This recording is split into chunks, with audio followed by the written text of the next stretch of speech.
안녕하세요. 불꽃 사다구입니다. 구독, 좋아요, 알람 설정까지 부탁드리겠습니다. 그럼 오늘의 사연 바로 시작하겠습니다. 저는 서울에서 살고 있는 40세의 여성입니다. 꿈도 많고 앞으로 펼쳐진 미래에 대한 장밋빛 환상에 젖어 있던 여고생 시절에 저는 뜻하지 않은 충격적인 경험을 하게 되었고, 그 일로 인해 10대의 어린 나이에 제 인생은 돌이킬 수 없는 나락으로 떨어져 버리고 말았습니다. 모두 철없던 시절의 남자를 너무 일찍 알아버렸기 때문이었죠. 태어나 처음으로 사랑을 느낀 사람에게 비참하게 버림받은 저는 그때부터 가시밭길을 걷듯 험한 고생을 하면서 지금까지 살게 되었어요.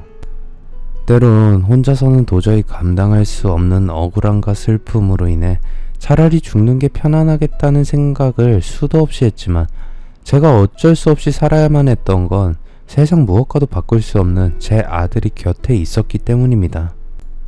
험한 세상에서 살아남기 위해 하루 종일 일을 하고 소금에 푹 절여진 배추처럼 피곤에 절어 축 늘어진 몸으로 집에 돌아와 눈을 감고 누우면 제발 내일은 아침이 오지 않았으면 하는 생각을 하면서 잠이 들었다가도 알람 소리에 눈을 번쩍 뜨고 일어날 수 있었던 건 오로지 아들을 위해서였습니다. 너무 일찍 알아버린 남자 때문에 부모님의 따뜻한 보살핌을 받아야 하는 나이에 세상과 맞서면서 처절한 몸부림을 치면서 살아오는 동안 제가 겪은 고통과 아픔을 여러분들과 조금이라도 나누기 위해 글을 올립니다.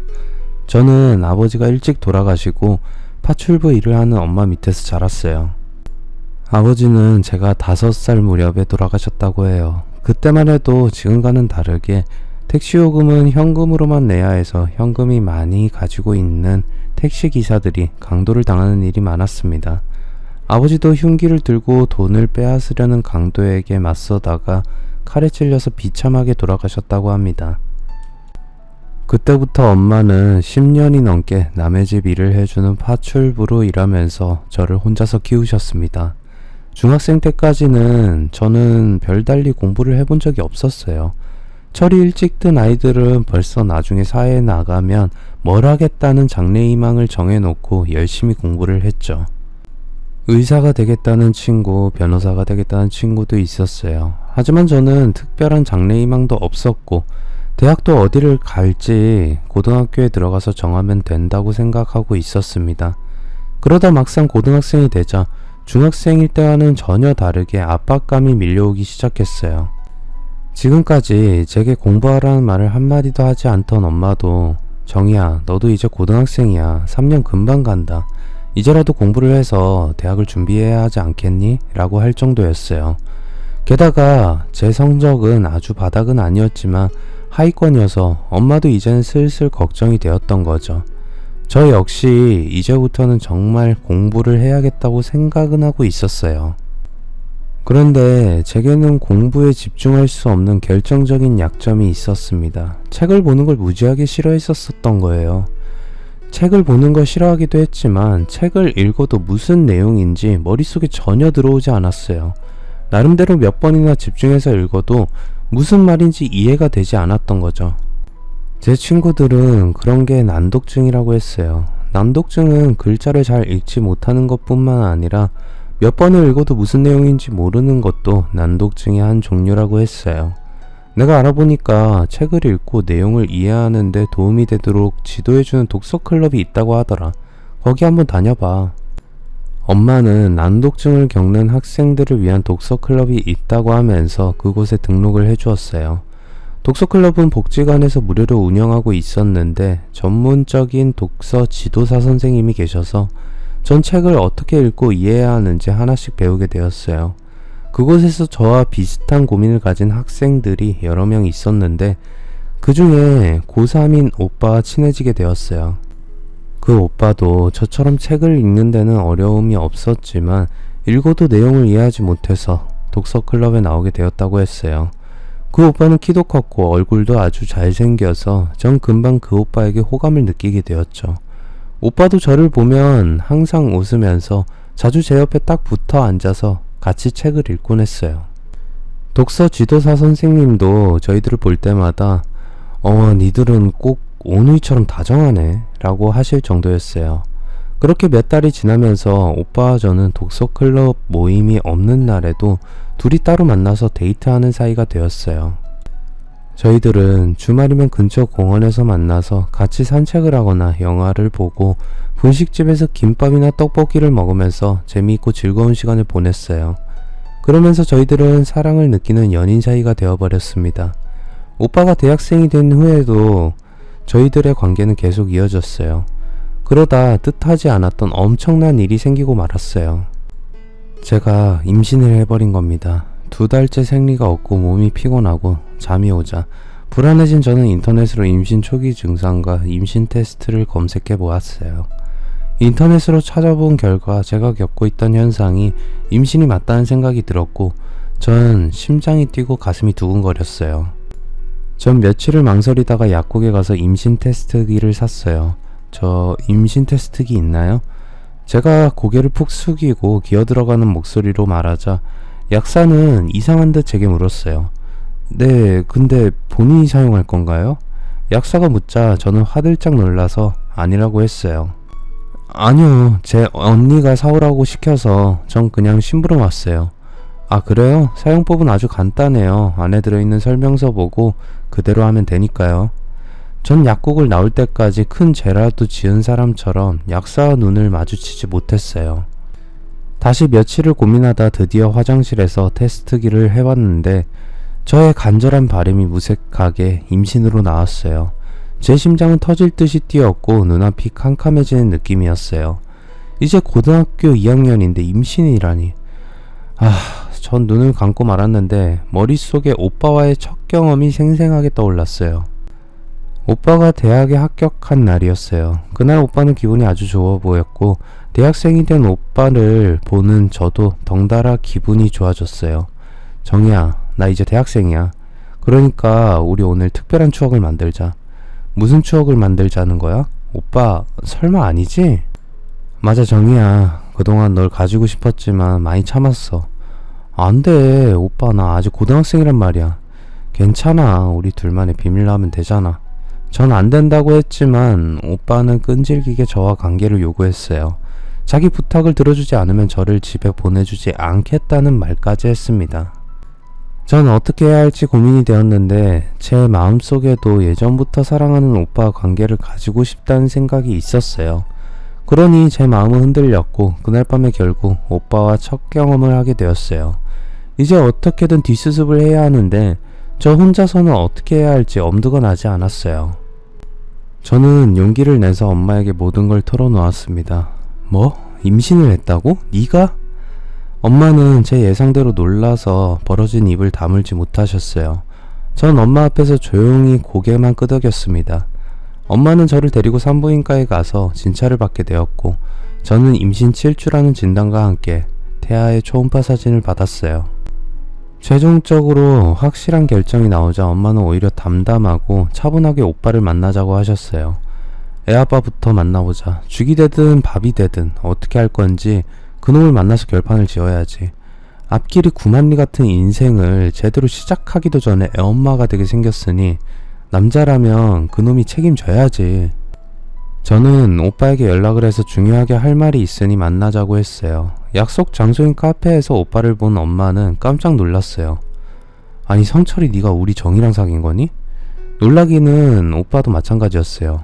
아주머니가 정이 어머니셨어요? 이런. 엄마가 오빠와 아는 사이였다니 전 너무나 뜻밖이어서 어리둥절했어요. 오빠를 처음 만나서 사귀는 동안 전 오빠의 존재를 엄마에게는 비밀로 했습니다. 그런데 두 사람이 서로 잘 아는 사이라니.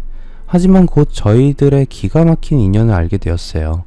엄마가 파출부로 일하고 있는 집이 바로 오빠의 집이었던 겁니다.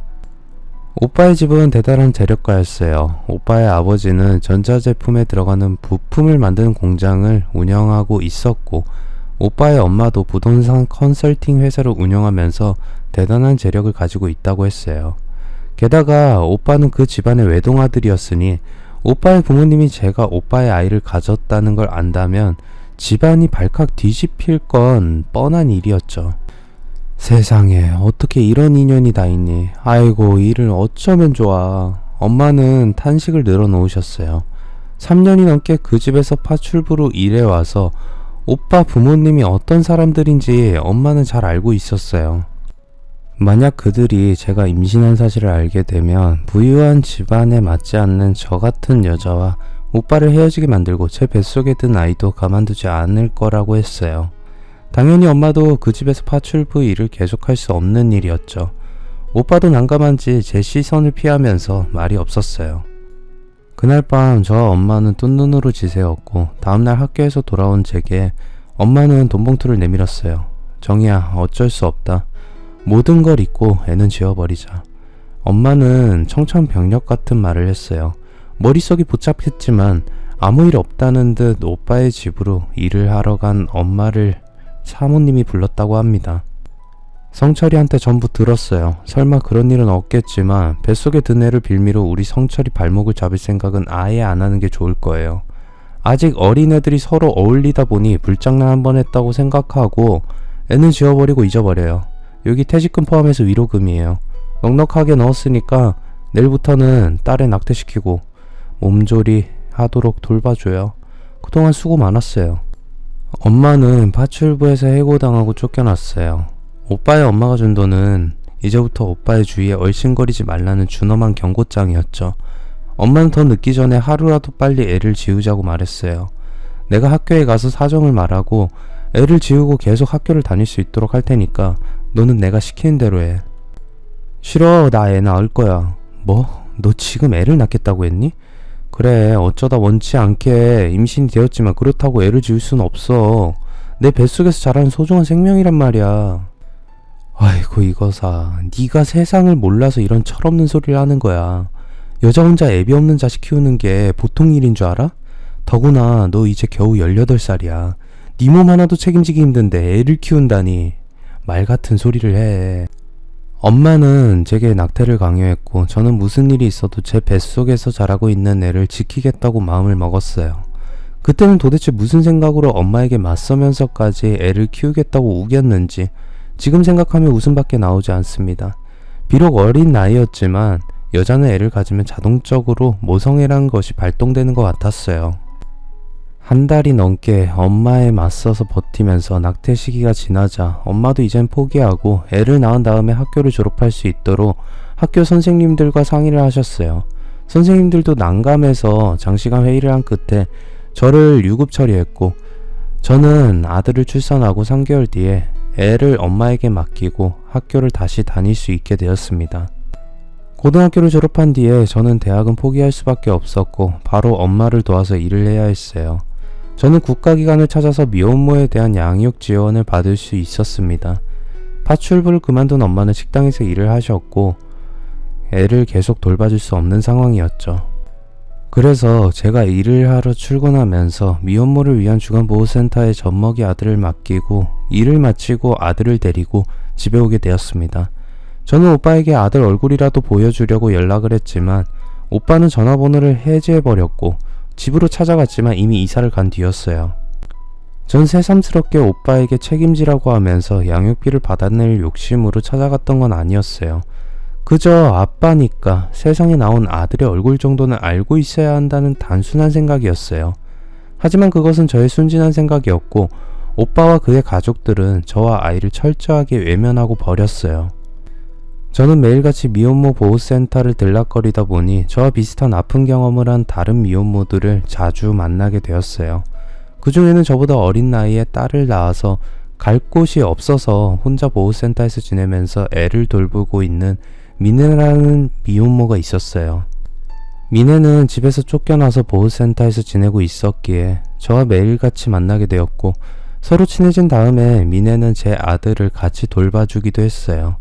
미네는 자기 처지를 제게 말해준 적이 있었는데 그녀의 처지는 저보다 훨씬 딱했습니다.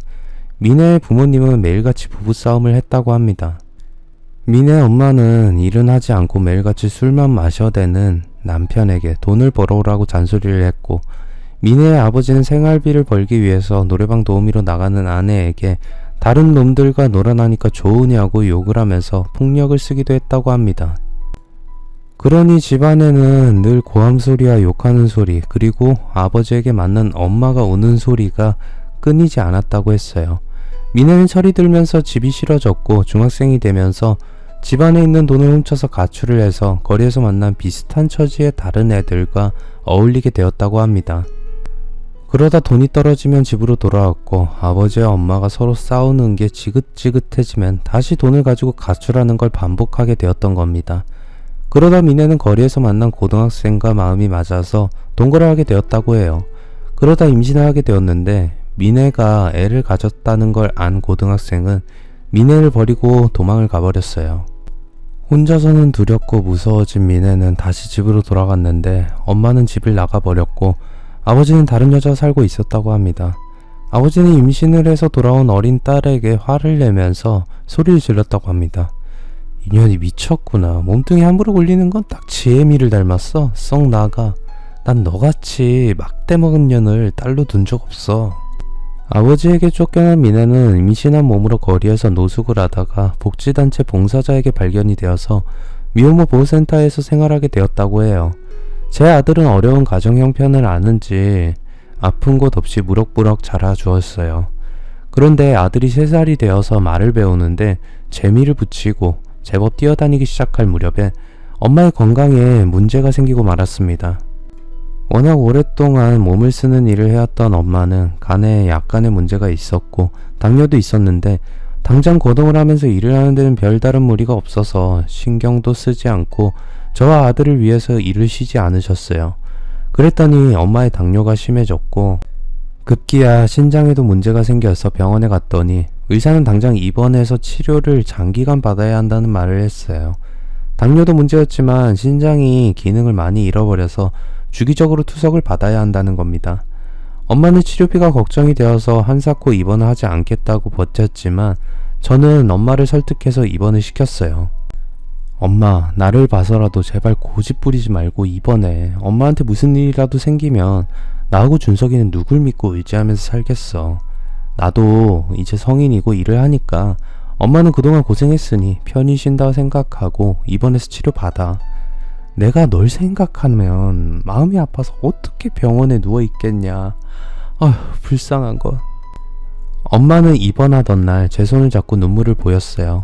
저는 그때부터 닥치는 대로 일을 하면서 생활비와 엄마의 병원비를 벌어야 했습니다. 저는 조금이라도 돈을 더 벌 수 있는 곳을 수소문해서 찾아다녔어요. 그러면서 고마운 사람도 많이 만나게 되었고 정말 기억하기조차 싫을 정도로 치졸하고 더러운 인간도 만나게 되었습니다. 저는 카페에서 알바를 한 적이 있었는데 사장님은 10대인 아이의 미혼모가 된 제 사정을 들으시고 저를 특별히 배려해 주셨어요. 생활이 어려운 저를 위해서 시급도 후하게 쳐주셨고 애가 있는 저를 여러 가지로 챙겨주셨어요. 그런 반면에 제가 식당에서 일할 때는 20대 초반인 저를 보고 술이 취한 남자 손님들이 성적인 농담을 던지기도 했어요. 가장 가관이었던 것은 식당의 사장이었습니다. 제가 일했던 식당은 제법 규모가 큰 고깃집이었는데 몇 달이 지나자 식당의 사장은 제게 은밀한 요구를 해왔어요. 내가 하는 말 오해하지 말고 들어. 얼마 전에 마누라가 수술을 해야 돼서 병원에 입원했어. 수술이 끝나도 2-3달 입원해 있어야 한다네. 그래서 말인데 마누라가 태어날 때까지만 내 애인이 되어주면 어떻겠어? 내가 보수는 후하게 쳐줄 테니까 말이야. 사장은 자기가 돈이 아주 많다는 걸 은근히 과시하면서 저와 관계를 요구했어요. 한번 관계를 할 때마다 많은 돈을 주겠다고 하면서 저를 유혹했어요. 느끼하게 웃으면서 말도 안 되는 요구를 하는 사장의 태도가 어처구니가 없어서 저는 다음날 식당을 그만두었습니다. 사장은 제게도 그만둔 다음에도 이상한 문자를 보내면서 저를 돈으로 유혹했지만 저는 일체 응하지 않았어요. 그러다가 야간에 지하철역을 청소하는 일자리를 소개받게 되었습니다. 그런데 제 아들이 문제였어요. 지하철이 끊어진 자정부터 첫 차가 다닐 때까지 밤을 새는 일이라서 아들을 돌봐줄 곳이 없었던 겁니다. 난처해진 제게 미네가 구원의 손길을 내밀었어요. 언니, 준석이는 걱정하지 마. 내가 돌봐줄 테니까. 보호센터에서 지내고 있던 미네는 자기 딸과 함께 제 아들을 돌봐주겠다고 나섰던 겁니다. 센터의 직원들도 문제가 없다고 했어요. 그래서 저는 미네에게 아들을 맡기고 일주일 내내 밤을 새면서 일을 했습니다. 지하철 역사의 내부와 외부 그리고 화장실까지 꼼꼼하게 청소해야 하는 일이라서 힘든 일이었지만 저는 요령을 부리지 않고 누구보다 열심히 일을 했어요. 그렇게 2년이 지난 다음에 엄마가 세상을 떠나고 마셨어요. 엄마는 한번 무너진 건강을 끝내 다시 회복하지 못하고 저와 손자를 두고 먼저 떠나버리셨어요. 엄마는 돌아가시기 얼마 전에 제게 서류 봉투를 하나 주셨어요. 제가 열어보니 생명보험 증서와 통장이 들어있었습니다. 네가 준석이 가졌다는 걸 안 다음에 들어놓았다. 내가 없어도 넌 어떻게든 살아야 할 거 아니냐. 준석이 잘 챙기고 넌 천천히 오너라. 저 세상이 어떤지는 가끔씩 네 꿈에 나타나서 말해줄게. 엄마는 마지막 순간까지 저를 걱정하다가 눈을 감으셨어요.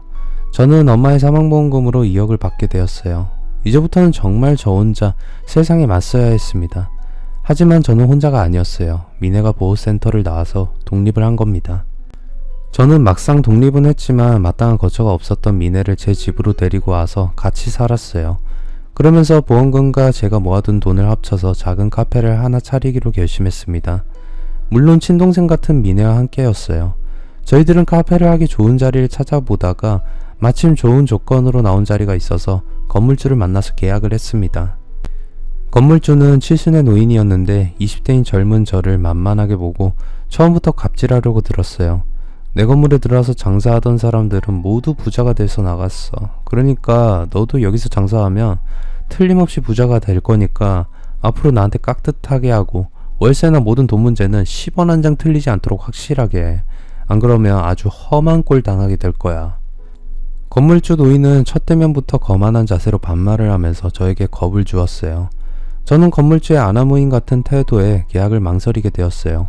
건물주가 마음에 들지 않는 건 미네도 마찬가지였습니다. 언니, 우리 다른 데 알아보자. 건물주가 저렇게 까탈스럽게 나오는데 앞으로 심술 엄청 부릴 것 같아. 미네는 차라리 다른 자리를 알아보자고 했지만 저는 건물주만 빼면 이 건물이 아주 마음에 들었어요. 컨설팅 업체 직원도 이 건물 위치가 목이 아주 좋다고 했어요. 그래서 저는 계약을 하기로 마음을 굳혔습니다. 제가 계약을 하고 나자 부동산 사장은 건물주에 대해 자기가 아는 대로 말해주었어요. 건물주는 근처에 다른 건물도 소유하고 있었고 땅도 제법 있는 알부자라고 했어요. 그런데 건물주는 자기가 열심히 일을 하고 노력해서 재산을 늘린 게 아니라 부모님에게서 물려받은 땅이 개발되면서 갑자기 벼락부자가 되었다고 했습니다. 자수성가한 것이 아니라 가만히 있다가 자고 일어났더니 부자가 된 졸부였어요. 그는 지독한 노랭이에 자기가 가진 돈만 믿고 임차인이나 다른 사람들을 아주 무시하는 괴팍한 영감이라고 했습니다. 미네와 제가 예상했던 대로 건물주는 인테리어 공사를 하는 동안에도 매일같이 나와서 인부들이 공사하는 걸 지켜보았고 인부들이 못하나도 함부로 박지 못하도록 끝없이 잔소리를 늘어놓았습니다. 제가 장사를 시작하자 건물주는 매일같이 제 카페에 들렸어요. 장사는 잘 돼? 날씨가 많이 덥네. 시원하게 냉커피 한 잔 만들어줘. 건물주는 당연한 듯이 공짜로 커피나 음료수를 마셨습니다.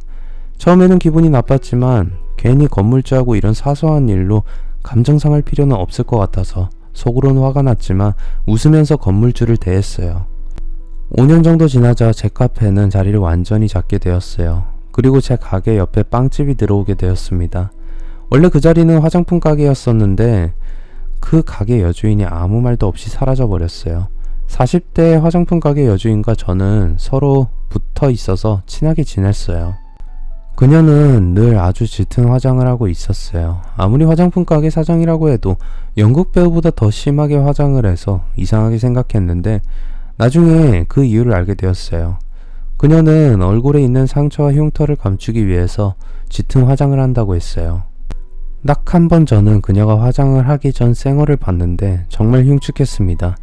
이마와 뺨에는 길게 흉터가 남아 있었고 턱과 눈 주위에도 여러 개의 상처가 남아 있었어요. 그녀의 얼굴에 흉터를 만든 사람은 전 남편이라고 했어요. 전 남편은 술만 취하면 그녀에게 폭력을 휘두른다고 했는데 한 번은 그녀와 말다툼을 하다가 화가 나자 마시고 있던 소주병을 깨서 마구 휘둘렀다고 합니다. 몇 번의 성형과 재건수술을 했지만 큰 흉터와 자국은 그대로 남았고 짙은 화장으로 가리고 다녔던 거죠. 그녀는 저와 친해지자 돈을 빌려달라는 말을 했어요. 얼마 되지 않는 액수여서 저는 바로 빌려주었어요. 그런데 1년 동안 한 달에도 몇 번씩 돈을 빌려가고 갚기를 되풀이했어요. 그때마다 그녀가 빌려달라는 돈의 액수는 점점 커졌고 마지막에는 1,000만 원을 빌려달라고 했어요. 저는 난처해져서 그렇게 큰 돈은 저한테 없다고 말했는데 그녀는 뜻밖의 말을 했어요. 정희야, 너 다음 달이면 적금 만기되잖아. 내가 너무 급해서 그래. 그 돈 내가 좀 쓰자. 전 속으로 깜짝 놀랐어요. 그녀가 어떻게 제 적금 만기를 알고 있는 건지 당황스러웠죠. 그런데 가만히 생각해보니 예전에 그녀가 돈 관리를 어떻게 하고 있냐고 물어서 저는 주식 조금 하고 적금과 펀드에 가입한 게 있다는 말을 했던 기억이 났어요. 저는 단순하게 그녀의 기억력이 좋다고 생각하면서 적금을 타자 한 달 뒤에 주겠다는 그녀의 말을 믿고 빌려주었어요. 그런데 한 달이 지나 어느 날 그녀는 화장품 가게를 정리하고 감쪽같이 사라져버린 겁니다. 알고 보니 그녀는 아주 계획적으로 저를 포함해서 건물 안에서 장사를 하는 사람들에게 접근해서 친하게 지내면서 돈을 빌려왔어요. 그리고 충격적이게도 건물주 영감도 그녀와 금전거래를 했는데 자그마치 1억을 그녀에게 빌려주었다는 겁니다. 찔러도 피 한 방울 나오지 않을 노랭이라고 소문이 자자한 건물주가 그녀에게 담보도 없이 선뜻 그런 거액을 빌려준 데는 이유가 있었는데 그녀가 호랍이었던 건물주의 외로움을 달래주는 야릇한 관계였다고 했어요. 그래서 그녀가 잠적해버리자 건물주가 가장 큰 충격을 받았고 경찰에 신고를 하고 행방을 찾으려고 백방으로 노력했지만 실패하고 말았습니다. 저도 1,000만 원이라는 피 같은 돈을 날려버리고 말았어요. 그리고 한 달이 넘게 비어 있었는데 베이커리가 들어온 겁니다. 저는 카페 옆에 빵집이 있으면 서로에게 도움이 될 거라고 생각하고 있었는데 베이커리의 여사장을 만난 다음에 그런 생각이 싹 사라지고 말았습니다. 야, 너 앞으로는 카페에서 케이크 같은 거 팔지 마, 알았어? 네? 뭐라고 하셨죠? 아직 젊은 년이 왜 말귀를 못 알아들어. 케이크나 빵은 팔지 말란 말이야. 어이가 없는 말이었어요. 제 카페는 프랜차이즈였고 본사에서 제공하는 빵이나 케이크 계약에 따라서 파는데 자기가 무슨 권리로 간섭을 하는지 이해가 되지 않았어요. 그녀는 제가 빵이나 케이크를 팔면 자기 베이커리 영업에 방해가 된다고 했어요. 어처구니가 없어서 그렇게는 못한다고 딱 잘라서 말했습니다. 그러자 베이커리 여사장은 저를 노려보면서 좋아, 내가 아빠한테 말해서 너 당장 쫓아내버릴 거야 라고 협박을 하고 돌아갔어요. 다음날 건물주가 화가 나서 저를 찾아왔어요. 너 왜 내 딸이 하라는 대로 안 하는 거야? 장사 접고 쫓겨나고 싶어? 베이커리 여사장이 건물주의 딸이었어요. 그녀는 아버지만 믿고 자기 마음대로 하려고 들었던 거죠. 그 아버지의 그 딸이란 말처럼 그녀도 저를 보자마자 반말을 하면서 무시했어요. 건물주는 자기 딸이 시키는 대로 하지 않으면 당장 저를 내보내겠다고 으름장을 놓았습니다. 저는 건물주의 딸의 어처구니 없는 요구에 대해 소송을 하면서 맞설 수도 있었지만 그렇게 되면 저만 불리해지고 가게를 비워줘야 할지도 모르기에 어쩔 수 없이 빵과 케이크를 팔지 않기로 했어요. 그 뒤로 저와 베이커리 여주인은 앙숙관계가 되었어요. 매일 마주쳐도 저희들은 인사는 고사하고 서로 쳐다보지도 않았습니다. 얼마 뒤에 저는 여사장의 남편을 볼 수 있었습니다. 저는 그의 얼굴을 보고 깜짝 놀라고 말았어요. 그는 바로 꿈 많던 여고생이던 저를 애엄마로 만들어버린 애아빠였어요. 그는 아내가 운영하는 베이커리에 들렸다가 바로 옆에서 카페를 하는 저를 보고서 놀라서 눈이 커졌습니다. 그는 분명히 저를 알아보았지만 저와 시선이 마주치자 바로 고개를 돌려버렸습니다. 10년 만에 저와 아들을 버리고 이사를 가버린 매정한 그를 다시 만났던 거죠. 그 뒤에도 그는 가끔씩 베이커리에 들렸지만 저는 아는 척을 하지 않았습니다. 그는 이미 10년 전에 제 머릿속에서 지워진 남자였으니까요. 그런데 어느 날 그가 제 카페로 왔어요. 정희야, 오랜만이야. 잘 지냈어? 저는 싸늘한 눈빛으로 그를 쳐다보았습니다. 그는 너무 달라져 있었어요. 얼굴은 10년 전과 변함이 없었지만 옛날에 알던 다정하고 인간미 넘치는 오빠가 아니었어요. 세상살이에 이골이 난 유부남일 뿐이었어요.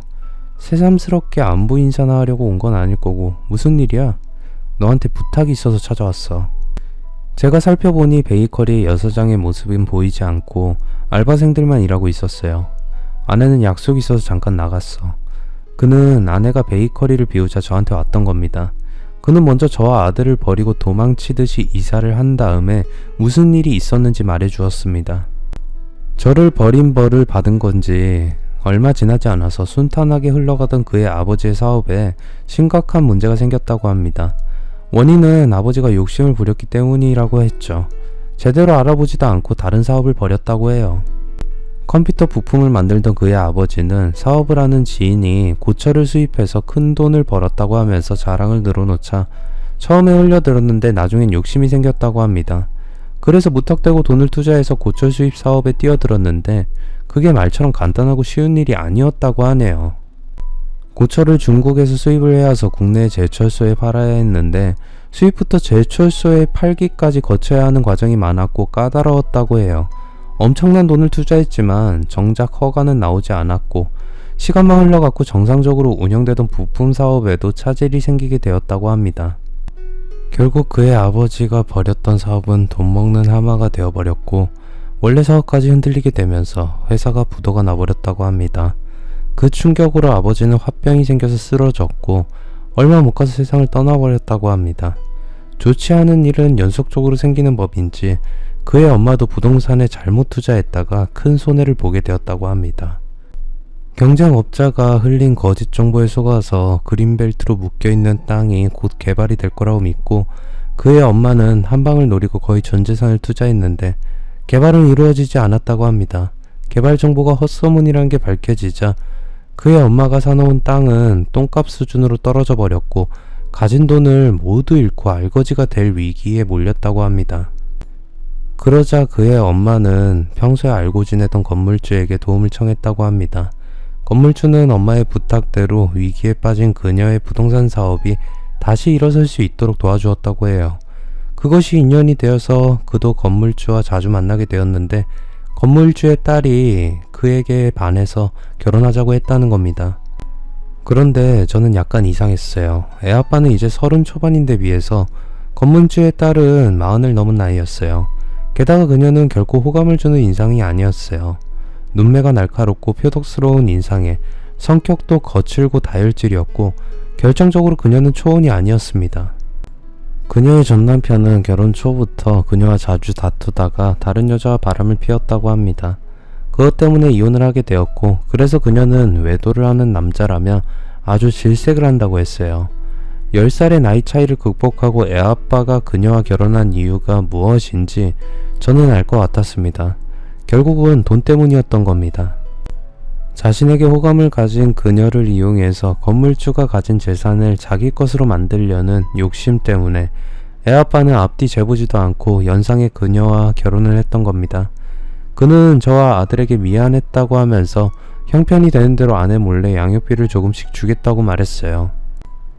그 대신 자기와 있었던 과거는 절대로 비밀로 해달라고 신신당부를 했어요. 저도 이제 10년이나 지난 과거의 일을 문제 삼아서 애아빠의 가정을 파탄내고 싶은 생각은 없었어요. 애아빠가 자기 발목을 잡을 저와 아들을 버린 걸 생각하면 너무 괘씸했지만 지금부터라도 양육비를 주겠다고 하니 모든 걸 용서하기로 했어요.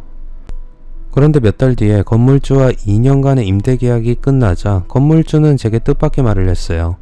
저는 당연히 2년 더 임대계약을 연장할 거라고 생각하고 있었는데 건물주는 재계약을 하지 않겠다고 일방적으로 통보를 했습니다.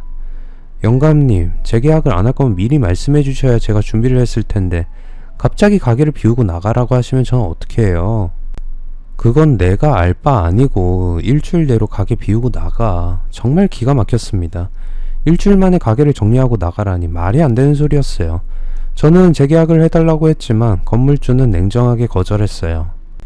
그 이유는 저를 내보내고 그의 딸이 제가 운영하던 카페를 차지할 생각이었던 거죠. 건물주의 딸은 벌써 저 몰래 본사에도 손을 써놓았습니다. 갑작스러운 재계약 해지 통보에 어찌할 바를 모르고 있던 제게 본사에서 나온 직원은 미안하지만 가맹점 계약을 취소하겠다고 통보를 했어요. 날벼락 같은 말을 2번이나 연속으로 들으니 정말 방법이 없었어요. 저는 일주일 만에 급하게 가게를 정리하고 가맹점 계약도 해지당한 채로 건물에서 쫓겨나게 되었어요.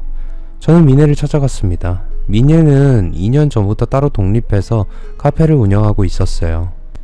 제 사정을 들은 미네도 건물주와 그의 딸이 제게 저지른 짓에 화를 냈어요. 아니 뭐 그런 인간들이 다 있어. 하여튼 돈 좀 있는 것들은 더하다니까. 내가 가서 다 엎어버리고 깽판이라도 쳐버릴까? 됐어. 그런다고 뭐가 달라지겠니? 다 끝날 일인데. 언니는 정말 속도 좋아. 나 같으면 절대 못 나간다고 들어누워서 버텼을 거야. 미네는 자기가 당한 일처럼 분해서 씩씩거렸어요. 그리고 당분간은 자기와 같이 일하면서 다른 곳에서 자리를 찾아보자고 하면서 저를 위로해 주었어요. 제가 미네를 챙겨주었듯이 이제는 미네가 저를 다독이며 용기를 주었습니다. 그렇게 몇 달이 시간이 흘러갔는데 애아빠는 제게 한 약속을 지키지 않았어요.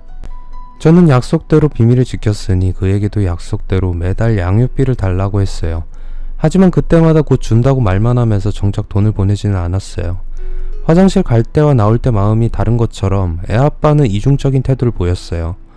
그런데 저는 건물주 딸의 은밀한 사생활을 알게 되었습니다. 미네는 자기가 아는 남자친구에게 새로운 애인이 생겼다고 하면서 사진을 보여주었어요. 사진 속의 여자는 놀랍게도 건물주의 딸이었어요. 전 깜짝 놀라고 말았습니다. 미네는 건물주의 딸이 베이커리를 개업하기 전에 독립했기 때문에 그녀가 누구인지 모르고 있었어요. 그래서 저는 미네에게 그녀가 건물주의 딸이고 유부녀라고 말해주었어요. 그런데 미네의 반응이 뜻밖이었어요. 언니, 나도 인연이 유부녀라는 거 알고 있어. 남자친구가 말해줬거든. 그럼 네 남자친구도 유부녀라는 걸 알고 만난다는 거야? 그래, 20대의 싱싱한 남자가 돈이 아니면 왜 이런 늙은 년하고 붙어먹겠어? 적당히 데리고 놀다가 돈을 뜯어낸 다음에 차버릴 생각이라고 하더라고. 그 자식은 전에도 이런 식으로 여러 여자를 가지고 놀았어. 미네가 한창 철이 없이 놀던 중학교 때 남자친구를 만났다고 했어요. 미네가 가출을 해서 거리에서 생활할 때 한때 남자친구와 동거를 하기도 했다고 합니다. 그는 얼굴도 잘생겼고 춤도 수준급이어서 잘 췄다고 했어요. 그래서 한때 아이돌 그룹의 멤버가 되려고 기획사에서 연습 생활을 하기도 했고 20살을 넘기면서 호스트바에서 돈을 벌기도 했다고 합니다. 젊은 남자의 맛을 들인 건물주의 딸은 누군가의 소개로 미네 남자친구를 알게 되었고 젊은 남자에게 눈이 돌아간 그녀는 그가 원하는 건 뭐든지 해준다고 했어요.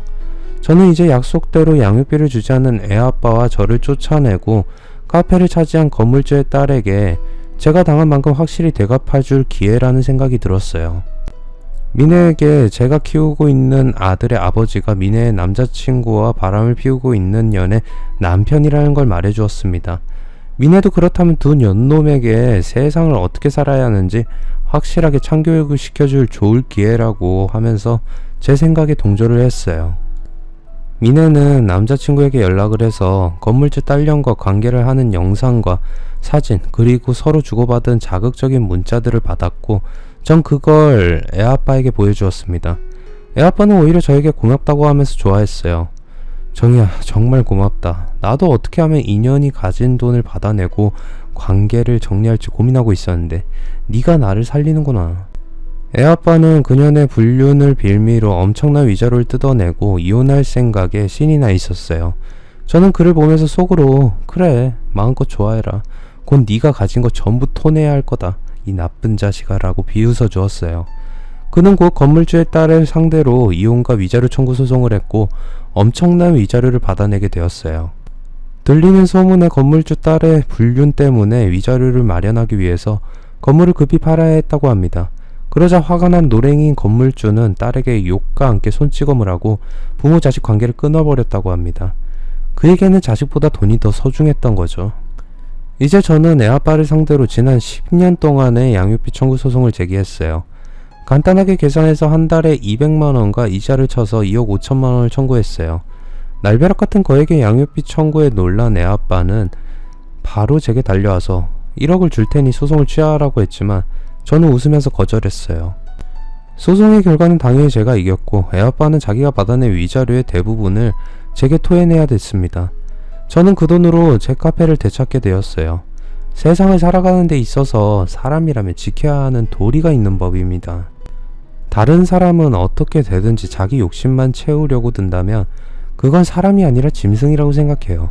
사람이 먹잇감을 앞에 놓고 다투는 짐승과 다른 점이 있다면 서로 돕고 나눌 줄 안다는 겁니다. 그것을 모른다면 서로 어울려 사회생활을 할 자격이 없다고 생각해요. 모쪼록 여러분들도 어렵고 힘들어도 다른 사람에 대한 배려를 잊지 않았으면 합니다. 두 번째 사연입니다. 저는 서울에서 사는 42세의 여성입니다. 저는 연애를 할 때부터 지나칠 정도로 돈을 아끼는 구두쇠 남편 때문에 심한 마음고생을 했습니다. 남편이 돈을 아끼는 건 일반적으로 알뜰하다고 말하는 것과 차원이 달랐어요. 거의 병적으로 돈에 집착했고 돈을 쓰지 않았어요. 그것 때문에 저와 여러 번 다투기도 했고 전 남편과 파혼을 할 생각도 했었습니다. 남자가 돈 몇 푼 때문에 구질구질한 모습을 보여주는 게 아주 싫었지만 그래도 결혼을 하고 나면 돈은 착실하게 모을 수 있을 거라 생각을 하고 결혼을 결심했습니다. 하지만 얼마 못 가서 남편과의 결혼 생활은 파국을 맞고 말았습니다. 제가 이혼하고 남편과 갈라선 건 제게는 10원 한 장 쓰는 것도 아까워하던 구두쇠 남편이 숨겨오던 비밀을 알게 되었기 때문이에요. 그럼 구두쇠 남편의 충격적인 본 모습이 어땠는지 여러분들에게 들려드리겠습니다. 저는 아버지 친구분의 소개로 남편을 만나게 되었어요. 처음에 친구분은 아버지에게 저에 대해서 물으셨다고 해요. 경미 말이야, 사귀는 남자가 있어? 글쎄, 딸이라서 나하고는 별로 말을 안 해서 잘은 모르겠지만 없는 것 같아. 그럼 알아보고 아직 남자친구가 없으면 내가 아주 괜찮은 놈 하나 소개해 줄 테니 연락해. 걔가 다른 건 몰라도 알뜰하고 생활력 하나는 끝내주게 강하다고 라고 하셨답니다. 아버지는 제게 남자친구가 있냐고 물으셨고 전 아직 사귀는 사람도 없고 결혼 생각도 없다고 말했어요. 그때 전 25이었고 결혼은 30을 넘긴 후에 할 생각이어서 앞으로 몇 년간은 다니는 직장에만 충실할 생각이었어요. 그런데 아버지는 누가 당장 결혼하라고 하니, 좋은 남자라고 하니 만나보고 괜찮으면 천천히 사귀어봐라. 네 나이에 결혼을 하고 안 하고를 떠나서 애인은 하나 있어봐야 하잖아 라고 하셨어요. 사실 아버지는 남자나 여자나 결혼 전에 사귀는 사람은 많을수록 좋다는 생각을 하고 계셨어요.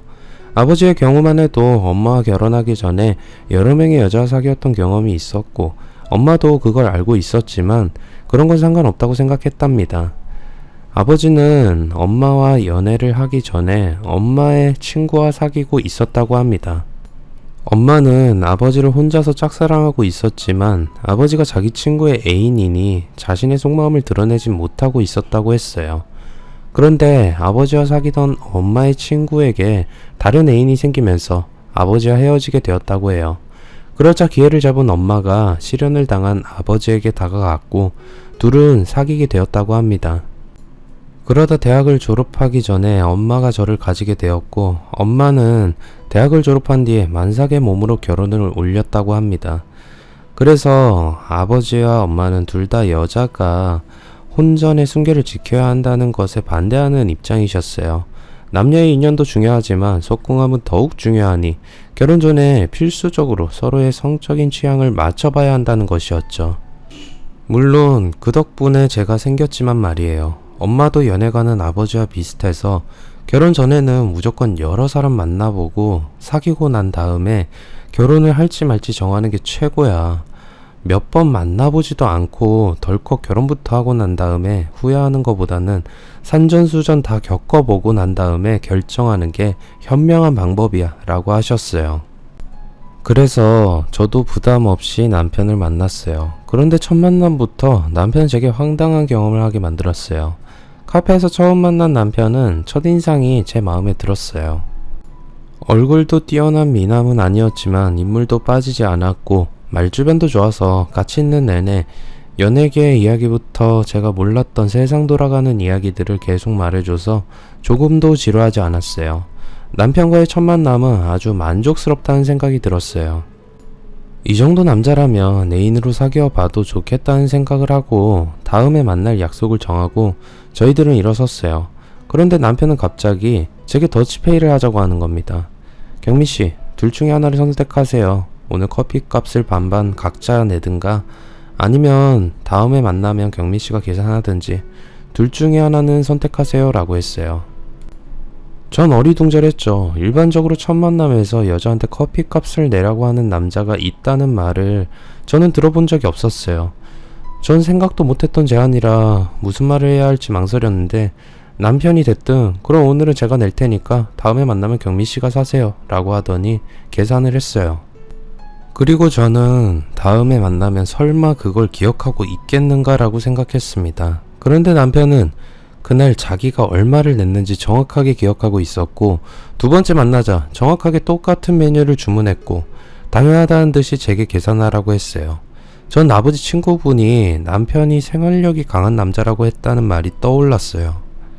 그래서 남자치고는 보기 드물게 경제관념이 확실한 남자구나 라고 생각했어요. 그리고 앞으로 이 남자와 결혼하게 되면 허투루 돈을 낭비하는 일은 절대 없을 거라고 생각도 했어요. 그런데 만남이 거듭되면서 남편은 점점 자기가 돈을 쓰지 않았어요. 만나서 커피를 마시거나 영화를 볼 때는 항상 반반 부담이 원칙이었고, 어쩌다 밥이라도 먹게 되는 날이면 꼭 계산대 앞으로 가더니 어디론가 전화를 하고는 밖에 나가서 길게 통화를 했어요. 전 계산대 앞에서 남편을 기다리다가 카운터에 있는 직원의 눈치가 보여서 그냥 제가 계산을 하고 밖으로 나오면 남편은 그제서야 전화통화를 끝내고 계산했어? 다음에 내가 살게 라고 했어요. 그런데 다음에 자기가 밥을 산다고 한 남편은 그 약속을 지키지 않았습니다. 전 여자지만 손이 큰 편이라서 사소하게 잔돈까지 따지고 드는 성격은 아니었어요. 그래서 친구들끼리 모여도 기분이 좋으면 그래 오늘은 내가 한턱 쏜다 라고 말하고 호기롭게 계산하는 스타일이었죠. 어찌 보면 남편과 저는 정반대의 스타일이었어요. 그러니 만남이 거듭되면서 저희들은 사소하게 다투는 일이 많아졌어요. 남편은 늘 밥을 먹고 난 뒤에 계산할 때가 되면 항상 밖으로 나가서 전화를 했습니다. 처음에 한두 번은 그럴 수 있다고 생각해서 그냥 넘어갔는데 그런 행동이 상습적으로 계속되면서 제가 식사비를 뒤집어 쓰게 되자 전 얌체 같은 남편에게 화가 났어요. 그날도 남편은 분위기 좋은 레스토랑을 알아냈다고 하면서 저를 데리고 가서 비싼 요리를 주문하더니 막상 계산할 때가 되자 전화를 걸고 밖으로 나가는 겁니다. 전 화가 나서 아니 당신은 계산할 때만 되면 어디를 전화를 하는 거야? 라고 하면서 제가 남편의 전화기를 빼앗았어요. 그랬더니 남편 전화기에서는 지금 거신 번호는 없는 번호이오니 라는 멘트가 나오는 겁니다. 세상에 남편은 계산하기 싫어서 전화하는 흉내를 내면서 제게 덤튀기를 씌워왔던 거죠. 전 화가 나서 남편에게 당신 내가 호구로 보여? 나한테 돈 쓰는 게 그렇게 아까워서 이런 거지 발사계 같은 연기까지 하는 거야? 정말 정 떨어져. 그러자 남편은 아니 그런 게 아니라 오늘은 정말 내가 계산하려고 했는데 카드를 집에 두고 와서 그랬어. 정말이야. 내가 다음에는 당신이 계산 2배로 갚아줄게 라고 했어요. 하지만 남편은 역시 그 약속을 끝내 지키지 않았습니다. 그러다 제가 남편과의 관계를 끝내야겠다는 생각까지 하게 만든 사건이 터졌습니다. 그날은 제 생일이었어요. 전 노랭이 같은 남편의 성격을 잘 알기에 대단한 이벤트 같은 건 애초에 기대하지도 않았습니다. 그래도 최소한의 작은 꽃바구니 정도는 보내줄 거라 생각했어요. 그런데 제 생일날 저녁에 만난 남편은 제게 당신 생일 축하해 이거 받아 내가 직접 만든 거야 라고 하면서 자기가 만든 꽃다발을 제게 내밀었어요. 그런데 그 꽃다발을 보는 순간 전 기가 막혔습니다. 길거리 아무 곳에나 피어있는 시든꽃들을 죄다 모아서 신문지로 감싸놓은 걸 자신의 정성이 담긴 꽃다발이라고 천연덕스럽게 웃으면서 제게 내미는 남편의 얼굴을 보고 있으니 이 인간이 생일날에 누굴 놀리나 라는 생각이 들면서 우라가 치밀어 올랐어요. 그래도 저는 치밀어 오르는 화를 참고 당신 이 꽃 어디서 샀어? 라고 묻자 남편은 산 거 아니야. 내가 사는 아파트 화단에서 경비원 몰래 꺾어서 만든 거야. 예쁘지? 파는 거보다는 못하지만 선물이란 게 정성이 중요하잖아. 꽃이란 게 2, 3일 지나면 전부 시들어서 쓰레기 되는 거야. 전 더 이상 참지 못하고 남편이 준 거지 같은 꽃다발을 남편 얼굴에 던져버렸어요. 당신 정말 너무한 거 아니야? 아무리 돈이 아까워도 길거리 화단에서 시들어 비틀어진 꽃을 꺾어서 집안에 굴러다닌 신문지에 포장해서 애인 생일 선물로 주는 남자가 세상에 어디 있어? 내가 거지야? 이런 건 당신이나 가져 라고 소리를 지르고 전 집으로 와버렸습니다. 그런데 남편은 제가 왜 화를 내는지 영문을 모르겠다고 톡과 문자를 계속 보냈어요. 정말 어이가 없었습니다. 얼마 전에 남편은 자기 생일이 다가오자 제게 자기가 원하는 선물 리스트를 보내주었어요. 알려진 브랜드의 정장한 벌, 신형 노트북 컴퓨터, 신소재로 만든 조깅화 등등 그 중에서 하나를 골라서 선물로 달라고 하는 거였습니다. 그 어떤 걸 골라도 최소 100만 원 이상은 했어요. 남편은 저를 봉으로만 보는 건지 의심스러웠지만 다른 것도 아니고 생일 선물인데 트집을 잡지 않고 그 중에서 가장 무난한 노트북을 선물로 주었습니다. 그런데 제 생일에 남편은 쓰레기를 선물이랍시고 주는 겁니다. 전 그동안은 병적으로 돈을 쓰지 않는 남편을 이해해보려고 노력했지만 더 이상은 못하겠다는 생각이 들었어요. 그래서 남편에게 그만 만나자고 이별을 통보했습니다. 그러자 남편은 그날부터 제게 수도 없이 전화를 했고 제가 전화를 받지 않으면 문자를 보내면서 자기가 잘못했다고 한 번만 더 기회를 달라고 애원을 했습니다. 미안해. 난 돈을 좀 아껴보려고 아무 생각 없이 그랬던 건데 이제 생각해보니까 당신이 화를 낼 만하다고 생각해. 앞으로는 당신한테 정말 잘할 테니까 헤어지겠다는 말을 하지 말아줘. 나 당신 사랑해. 이제 당신이 없으면 안 돼. 제발 한 번만 더 기회를 줘. 남편은 일주일이 넘게 매일 애절한 문자를 제게 보냈고 시간이 지나자 저도 기분이 가라앉았습니다. 그리고 엄마도 사정을 듣고 남자들이랑 원래 분위기에 약한 여자 마음을 모르는 법이야. 참 심하게도 돈을 아끼는 건 맞는데 결혼하면 너도 생각이 달라질 거야. 연애 시절에는 돈 잘 쓰는 남자가 좋게 보이지만 결혼하면 차돌처럼 야무지고 알뜰한 남자가 좋아지는 법이야. 너도 네 아버지를 보면 알잖아. 제 아버지는 돈을 아낀다거나 절약하는 것과는 거리가 먼 분이셨어요. 아버지의 집안은 돈이 제법 많아서 아버지는 어려서부터 경제적으로 부족한 것 없이 자랐다고 하셨어요. 그리고 대학에 들어와서 엄마와 연애를 하면서도 아버지는 엄마에게 엄청난 물량 공세를 펼치면서 엄마의 마음을 사로잡았다고 합니다. 엄마도 돈을 잘 쓰는 아버지가 좋아서 결혼까지 하게 되었는데 아버지는 결혼하고 난 뒤에도 돈을 물 쓰듯이 있으면 있는 대로 다 써버렸다고 해요. 그러다가 아버지는 결국 생각 없이 친구에게 돈까지 빌려줬다가 사기를 당하셨어요. 워낙에 사람을 잘 믿었던 아버지는 친구의 말만 믿고 대출까지 받아서 거액을 빌려주었는데 아버지 친구는 처음부터 아버지에게 돈을 사기칠 생각을 하고 있었다고 해요. 아버지 친구분은 여러 차례에 걸쳐서 아버지에게 돈을 빌려가더니 나중에는 좋은 사업이 있다면서 투자를 하라고 아버지를 유혹했다고 합니다. 친구분은 부도가 나기 직전인 공장을 인수하려고 한다면서 아버지에게 투자를 하라고 했답니다. 아버지는 부도 직전인 공장에 투자를 하라니 말도 안 된다고 생각했는데 친구분은 일시적으로 대금 결제를 못해서 부도 위기에 몰렸는데 공장을 일단 살려놓기만 하면 정기적으로 수익을 배분받을 수 있다고 하면서 아버지에게 공장까지 보여주었다고 합니다. 공장은 규모가 아주 컸고 추진하고 있는 수출만 계약이 성사되면 투자자는 떼돈을 벌게 된다고 했답니다. 보통 사람 같으면 믿지 않았을 텐데 이번에도 아버지는 친구의 말만 믿고 거금을 투자했다고 합니다. 그런데 투자금을 받은 친구분은 며칠 뒤에 연락을 끊고 잠적해버렸고 거액의 빚을 아버지가 모두 떠안게 되었어요. 아버지가 급히 공장에 달려가 보니 그 공장은 이미 부도가 나서 공장이 다른 사람에게 넘어간 뒤였다고 했어요. 아버지는 사기꾼 친구에게 완전히 속은 꼴이었어요. 매달 돌아오는 대출금 상환의 압박에 그동안 전업주부의 집에만 있었던 엄마까지 나서서 보험 영업을 하며 돈을 벌어야 하는 상황까지 되었던 겁니다. 지금은 겨우 대출금을 전부 갚았지만 그 돈을 갚느라 엄마는 몇 년 동안 큰 고생을 해야 했어요. 그래서 엄마는 지금도 여전히 씀씀이가 해픈 아버지에게 끝없이 잔소리를 할 수밖에 없었어요. 저는 남편의 애원과 엄마의 충고로 결국 마음을 돌리게 되었어요. 하지만 남편의 돈에 대한 집착은 전혀 없어지지 않았습니다. 남편 친구들도 구두쇠 남편의 돈에 대한 집착에 치를 떨고 있을 정도였어요. 그런데 남편의 친구들 중 한 명이 남편이 어쩌다 병적으로 돈에 집착하게 되었는지 제게 말해 주었습니다.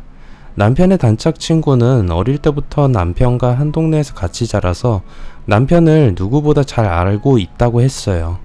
그는 경민씨, 태우가 짠돌이가 된 건 모두 집안이 너무 가난해서 그래요 라고 하면서 자기가 아는 남편의 가정사에 대해 말해 주었어요. 남편은 막노동을 하는 아버지와 귀가 들리지 않는 장애를 가진 어머니 사이에서 태어났고 집안은 아주 가난했다고 합니다. 남편은 늘 남들이 입다가 버린 옷을 주워서 입고 다녔고 돈이 없어서 고등학교를 중퇴하고 생활전선에 뛰어들어 돈을 벌어야 했다고 합니다. 신문이나 우유 배달부터 온갖 일을 하면서 돈을 벌어서 생활비에 보탰다고 합니다. 그러니 자연스럽게 절약하고 돈을 아끼는 습관이 몸에 배이게 되었다고 해요.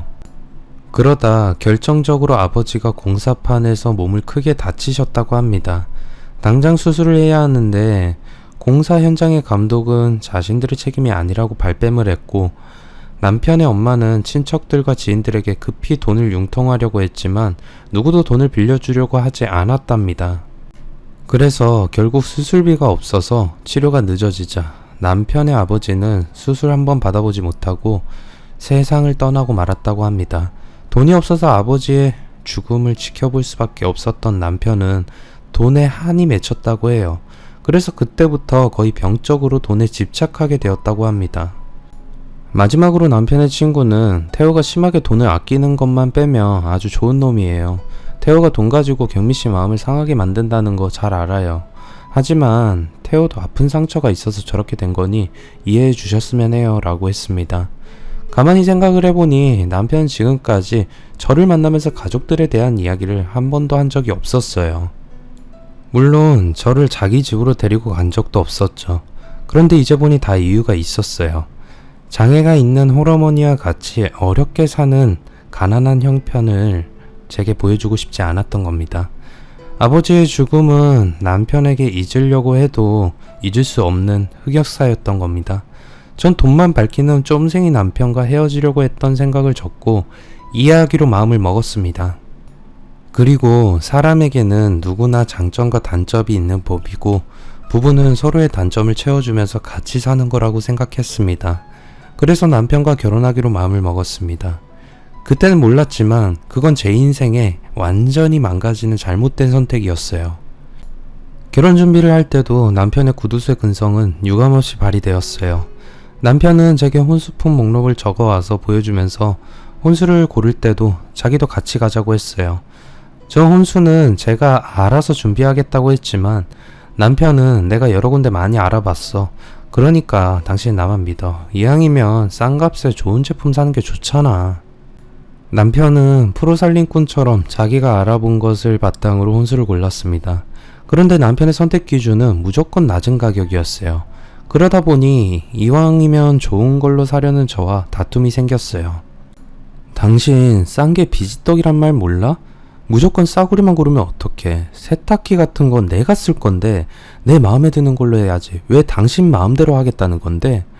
우리 둘이 살 건데 크고 비싼 거 필요 없어. 그러니까 내 말대로 해. 그렇게 못해. 무슨 남자 혼수 고르는 데 따라와서 잔소리를 하는 거야? 당신이 돈 낼 것도 아니잖아. 돈 이야기 나오자 남편은 그제서야 꼬리를 내렸습니다. 그런데 남편이 제게 뜻밖의 말을 했어요. 저를 만난 남편은 망설이다가 어렵게 입을 열었어요. 우리 신혼집 말이야, 전세로 얻는 것보다는 사는 게 나을 것 같아 라고 했어요. 저도 이왕이면 결혼해서 전세보다는 자기 집에서 신혼을 시작하는 게 좋다고 생각해서 그렇게 하라고 했어요. 그런데 남편은 아파트 사는 돈은 우리 반반씩 내자라고 하는 겁니다. 혼수를 마련하는 건 전부 제 돈으로 하고 집을 살 때는 반반씩 내자는 겁니다.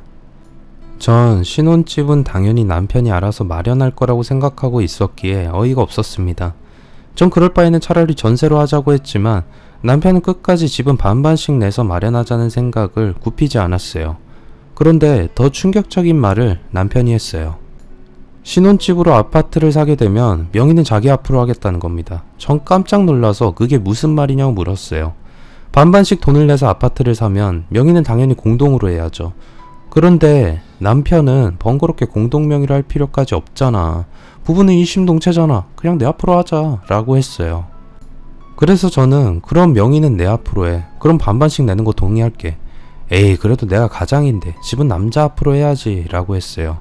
그날 남편은 끈질기게 저를 설득했습니다. 자기를 믿지 못하느냐. 원래 집은 가장 앞으로 명의를 해놓는 거다 라고 하면서 며칠 동안 제게 매달렸어요. 돈 앞에서 포기를 모르는 남편에게 제가 지고 말았어요. 결혼식을 치르고 난 뒤에도 남편은 축의금의 배분도 정확하게 나눠서 했어요.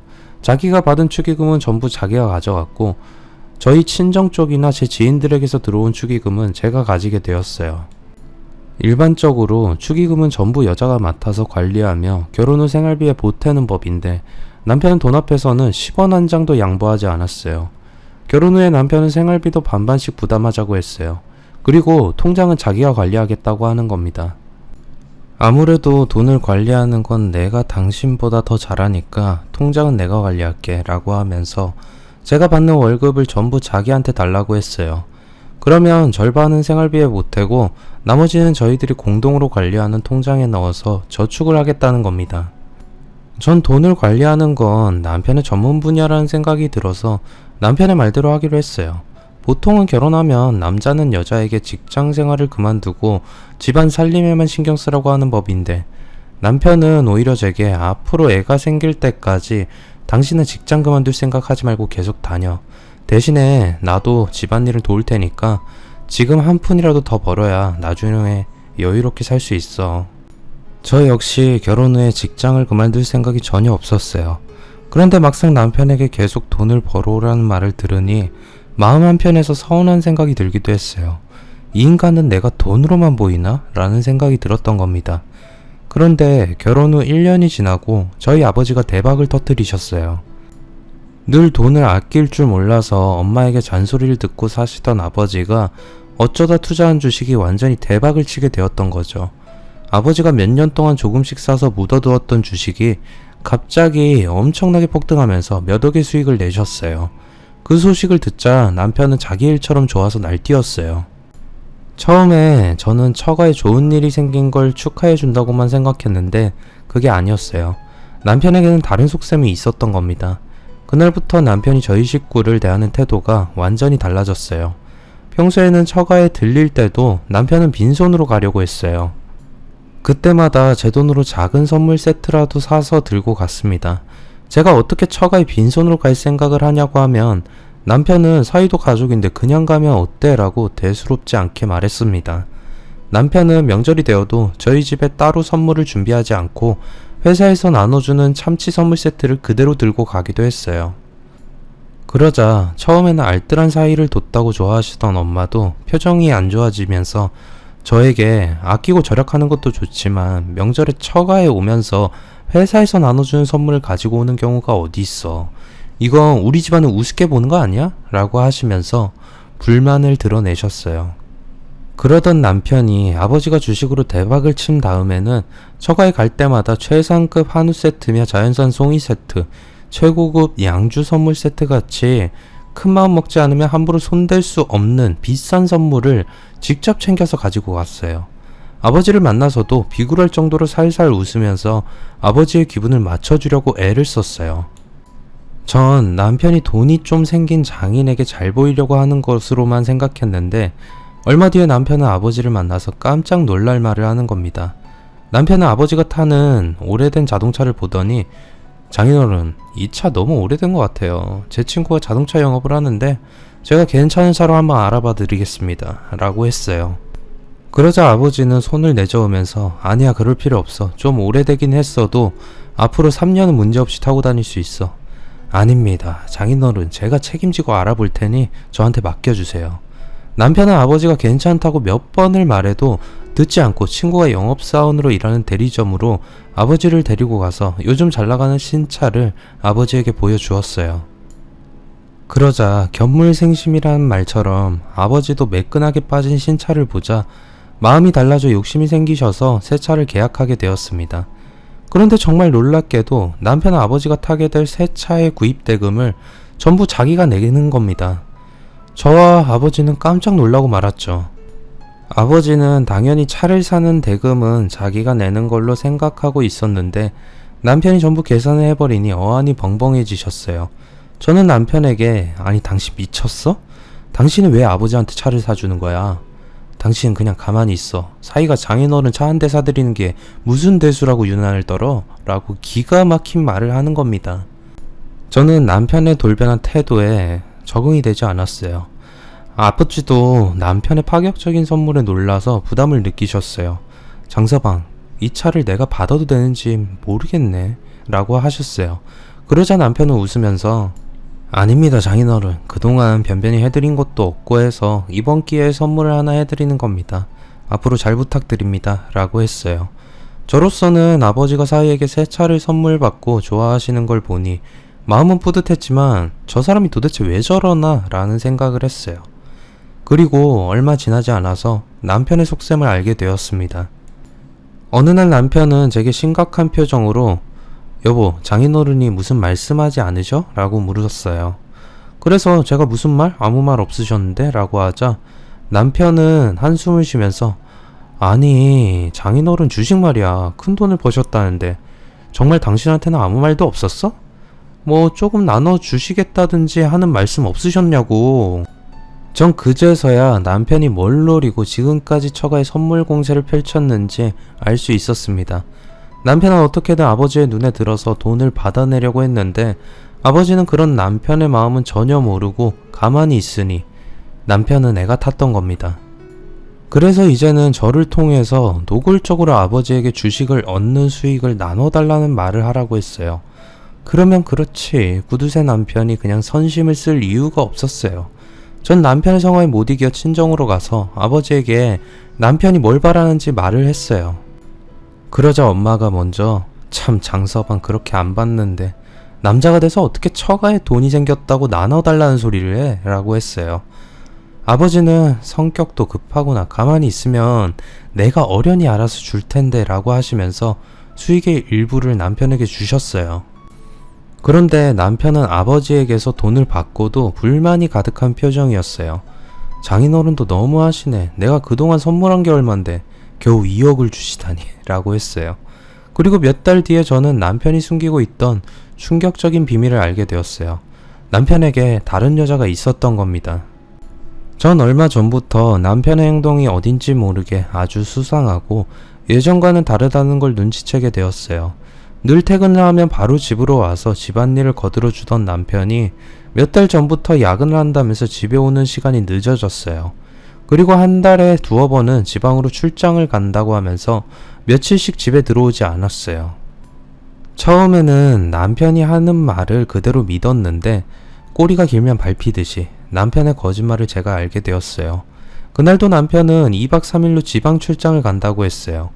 그런데 우연히 남편의 직장 동료와 통화를 하면서 남편이 휴가를 냈다는 걸 알게 되었어요. 남편이 제게 거짓말을 했다는 걸 알게 되자 여자의 직감으로 남편이 바람을 피운다는 생각이 들었습니다. 남편이 휴가에서 돌아오자 저는 모른 척하고 남편의 말과 행동을 주의 깊게 살폈습니다. 확실히 남편은 예전과는 많이 달랐어요. 평소에는 텔레비전 예능 프로들도 같이 볼 때도 남편은 웃는 법이 없었어요. 제가 텔레비전을 보면서 깔깔거리면서 웃으면 남편은 심드렁하게 뭐가 그렇게 웃겨? 나 하나도 재미없구만. 그러던 남편이 얼굴에 미소가 가득했고 어떤 날은 샤워를 하면서 휘파람을 불기도 했어요. 남자가 갑자기 변하는 건 여자 때문이었어요. 전 기회를 봐서 남편의 휴대폰을 열어보았습니다. 그랬더니 역시나 남편에게는 숨겨둔 내연녀가 있었어요.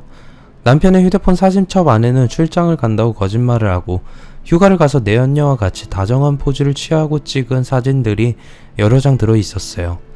그런데 남편의 내연녀는 한눈에 보기에도 아주 어려 보였어요. 20대 초반 정도로 보이는 어린 여자였어요. 전 남편이 내연녀와 주고받은 문자를 살펴보았습니다. 저는 둘의 대화를 보고 뚜껑이 확 열려버릴 정도로 화가 났습니다. 남편은 우리 귀요미 뭐하고 있어? 오빠 귀요미 이제 씻고 나왔어. 그럼 우리 귀요미 다 벗고 있겠네? 나 원래 잘 때는 홀딱 벗고 자. 난 귀요미가 벗고 있는 모습만 상상해도 흥분되는데. 우리 내일 볼 거잖아. 근데 오빠 내일은 자고 갈 거야? 그래, 마누라한테는 밤샘 근무한다고 핑계 댈 거야. 알았어. 빨리 내일이 와서 오빠 보고 싶다. 나도 그래. 오빠는 귀요미 보고 있어도 보고 싶어. 그리고 또 다른 대화를 보자 전 어이가 없어졌습니다. 내연녀는 남편에게 뭔가를 요구하고 있었어요. 오빠, 며칠 전에 루땡땡 신상 가방이 들어왔다고 하는데 한정 판매라고 하네. 나 그거 꼭 갖고 싶은데. 그래? 그럼 오빠가 바로 사줄게. 정말? 오빠 최고야. 난 귀요미가 가지고 싶다고 하면 집을 팔아서라도 사줄 거니까 아무 걱정하지 마. 내연녀는 남편에게 옷을 사달라, 구두가 필요하다는 요구를 수시로 하고 있었고 그때마다 남편은 내연녀의 요구를 전부 들어주고 있었습니다. 전 휴대폰을 들고 있던 손이 덜덜 떨렸습니다. 루땡땡이면 돈이 얼만데. 남편은 저한테는 흔한 싸구려 반지 하나 사준 적이 없었어요. 결혼기념일이 되어도 남편은 여보, 다음에는 내가 좋은 선물로 해줄게. 이번만 그냥 넘어가자 라고 하더니 불려우 같은 어린 내연녀한테는 몇백만 원이나 하는 명품이며 고급 옷과 신발을 아낌없이 사다 바치고 있었습니다. 이것들이 정말 전 당장 남편에게 따지고 결판을 내고 싶었지만 확실한 증거를 잡아야 했습니다. 전 남편 내연녀의 연락처를 알아냈고 그녀의 인스타그램까지 들어가 보았습니다. 그러자 여러 장의 남자 사진들이 보였어요. 그녀는 남자들과 거의 껴안듯이 다정한 포즈를 취하고 찍은 사진들을 올려놓았어요. 그런데 남자들 중에서 제가 아는 남자가 보였어요. 바로 남편의 단짝 친구였어요. 남편의 내연녀는 남편의 친구와도 내연관계인 것 같았어요. 이제 보니 이 여자는 꽃뱀처럼 여러 남자들과 내연관계를 가지면서 그들에게서 돈이며 자기가 필요한 것들을 받아내고 있었어요. 전 어떻게 할지 고민하다가 남편의 친구를 먼저 만나기로 했습니다. 남편의 친구는 제가 갑자기 전화를 해서 만나자고 하자 어리둥절한 표정으로 약속 장소에 나왔어요. 그는 아니 재수씨 갑자기 무슨 일이세요? 라고 물었고 전 바로 남편 내연녀의 사진을 그에게 보여주었어요. 그러자 남편 친구는 얼굴이 굳어졌어요. 저는 차분하게 저는 경수씨가 외도를 하는 거 문제 삼으려고 하는 게 아니에요. 문제는 제 남편이죠. 제 남편도 이 여자와 만나고 있어요. 알고 있었나요? 라고 묻자 남편 친구는 놀라서 고개를 저었어요. 그리고 제게는 면목이 없다고 하면서 내연녀를 어떻게 만나게 되었는지 모두 털어놓았습니다. 몇 달 전에 남편은 친구와 같이 등산을 간 적이 있었다고 합니다. 그때 산행을 하다가 여대생 둘을 만나게 되었다고 해요. 산행을 하는 코스가 같아서 서로 나란히 걷게 되면서 자연스럽게 말을 주고받게 되었다고 합니다. 남편과 친구는 오랜만에 야외에 나오니 기분도 들떠 있었고 젊고 예쁜 아가씨들과 동행을 하니 기분이 야릇해졌다고 해요. 서로 짝도 맞으니 산행을 마치고 산을 내려와서 같이 식당에 들어가서 식사를 하면서 술을 마시게 되었다고 해요. 그때 장난삼아 서로 연락처를 주고받았다고 합니다. 친구와 남편은 그녀들을 잊고 있었는데 며칠 뒤에 그녀들이 연락을 해왔다고 해요. 그래서 친구는 남편을 불러서 그녀들을 다시 만났고 1차로 술을 마신 다음에 서로 파트너를 정해서 2차를 갔다고 합니다. 그 뒤로 그들은 수시로 어울리게 되었다고 합니다. 자연스럽게 내연관계가 되자 그녀는 친구에게 이것저것 사달라고 요구하기 시작했고 자신의 대학 등록금도 달라고 했다는 겁니다. 어린 여대생에게 완전히 빠져버린 남편의 친구는 내연녀의 말은 무엇이든지 들어주게 되었고 아내 몰래 내연녀를 만나기 위해 그녀에게 원룸까지 마련해 주었다고 합니다. 그런데 그녀가 제 남편까지 유혹해서 내연관계를 맺고 있을 거라고는 생각도 못했다고 했어요. 남편 친구는 재수씨 전부 제 잘못입니다. 제가 태호를 불러내지만 않았어도 이렇게 되진 않았을 텐데 라고 하면서 후회를 했어요. 하지만 이미 때는 늦었죠. 남편 친구는 제게 자신의 아내에게는 제발 비밀로 해달라고 신신당부를 했습니다.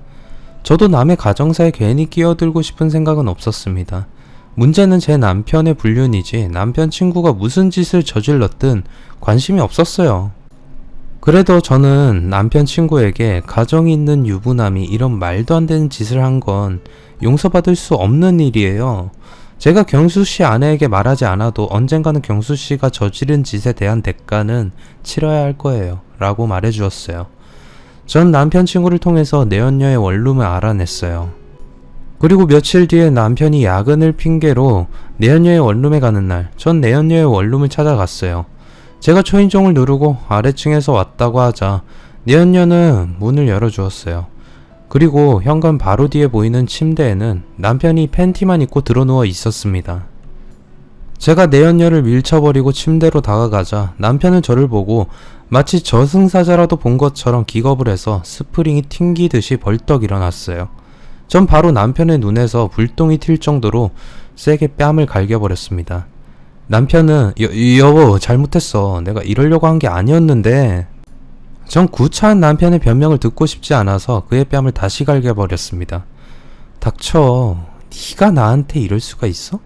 나한테는 10원 한 장 안 쓰면서 이 불려우 같은 년한테는 온갖 명품을 전부 사다 바쳐?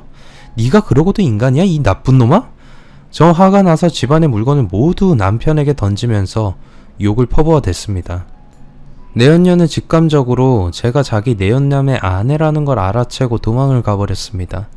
그날 밤에 저와 남편은 모두 말이 없었습니다. 남편은 그저 제 처분만 기다리는지 용서해달라는 말조차 하지 않고 제 눈치만 살피고 있었어요. 제가 남편에게 우리가 공동으로 관리하던 통장 가지고 와봐 라고 하자 남편이 먼저 사실을 털어놓았습니다. 여보, 그게 내가 통장에 있던 돈을 조금 썼어. 얼마나 그녀한테 퍼준 거야? 라고 묻자 남편은 대답을 하지 못했습니다. 제가 서랍장 안에 숨겨둔 통장을 가지고 와서 잔고를 조회하자 놀랍게도 통장의 잔고는 0이었습니다. 전 어이가 없고 기가 막혔어요. 2년이 넘게 저희들이 같이 모아서 최소한 3천만 원 넘어야 하는 잔고가 하나도 없었던 겁니다. 남자가 여자에게 빠지면 집안을 모두 거덜낸다는 말이 생각났어요. 남편은 충격적이게도 내연녀의 가족들 생활비까지 매달 줬다고 했어요. 내연녀는 남편에게 자기 집안의 사정을 말하면서 도와달라고 했답니다. 아버지는 일찍 돌아가시고 엄마는 몸이 아파서 병원에 입원해 있고 남동생은 고등학생인데 학비며 생활비까지 모두 자기가 감당해야 하는 처지라서 막막하다고 남편에게 울면서 하소연을 했다고 합니다. 그래서 남편은 저 모르게 통장에 손을 대기 시작했다는 겁니다.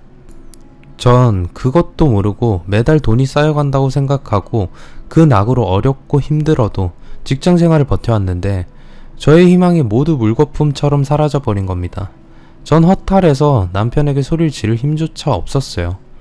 우리 이혼해. 난 더 이상 당신 얼굴도 보기가 싫어. 전 그날로 짐을 싸들고 친정으로 와버렸습니다. 그리고 며칠 뒤에 남편을 상대로 이혼소송을 했습니다. 그리고 소송을 하면서 전 뜻밖의 사실을 알게 되었어요. 남편에게 숨겨둔 재산이 상당하다는 걸 알게 되었던 거죠. 남편은 내연녀의 생활비를 대줄 때도 철저하게 제가 번 돈을 썼어요. 그래서 공동으로 관리하던 통장에 들어있던 돈은 전부 내연녀 밑으로 쑤셔 넣었지만 정작 자식이 번 돈은 고스란히 숨겨두고 있었어요. 남편은 자신이 숨겨둔 돈이 발각되자 제게 그 돈만은 돌려달라고 애원했지만 전 남편의 뻔뻔스러운 말을 들어줄 생각은 없었습니다. 전 예전에 아버지가 남편에게 준 2억을 포함해서 남편이 지금까지 모아둔 돈 전부를 위자료로 받아내고 남편을 알거지로 만들어버렸습니다. 물론 남편의 명의로 된 아파트까지 전부 받아냈습니다. 그런데 정말 웃기는 사실은 내연녀가 말했던 자기 집안의 딱한 형편은 전부 거짓말이었어요. 남편의 내연녀는 고등학교 때 가출해서 가족들과는 완전히 인연이 끊어진 상태였습니다. 내연녀의 아버지는 아내와 이혼을 하고 다른 여자와 결혼을 했는데 중학생이어서 사춘기였던 내연녀와 새엄마는 심한 마찰을 빚었다고 합니다. 그래서 내연녀는 고등학생이 되자 질이 안 좋은 또래들과 어울리다가 집을 나와버렸던 겁니다. 그렇게 가출해서 지내다가 만난 남자와 동거를 하고 있었고 생활비를 마련하기 위해서 돈이 있고 순진한 유부남들에게 대학생이라고 속이고 의도적으로 접근해서 내연관계를 맺어오며 돈을 받아서 살았던 겁니다. 내연녀는 남편과 남편의 친구에게서 받은 돈을 자신의 진짜 동거남과 함께 유흥비로 모두 탕진해버렸다고 해요. 전 괘씸하게 짝이 없는 남편의 내연녀에게도 소송을 해서 남편이 사줬던 명품 가방과 구두 등을 모두 빼앗아 왔습니다. 전 그것들을 전부 중고로 팔아버렸어요. 남편의 친구도 가정이 깨지긴 마찬가지였어요.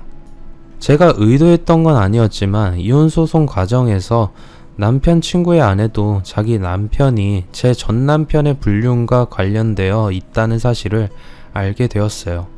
그러니 그녀도 자기 남편 상대로 소송을 했고 전 남편 친구는 자기가 저지른 불륜에 대한 엄청난 대가를 치르게 되었어요. 전 그때의 충격으로 1년이 넘게 우울증 약을 먹으면서 치료를 받아야 했습니다. 아무리 이혼이 별것 아닌 시대라고 해도 가정을 깨는 건 절대 쉬운 결정이 아닙니다.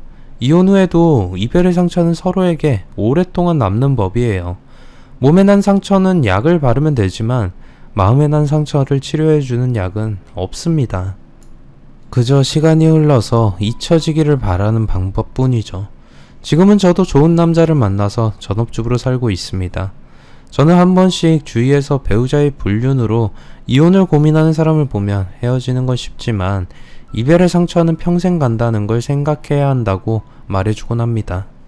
긴 글 읽어주셔서 감사합니다. 구독, 좋아요, 알람 설정 부탁드립니다.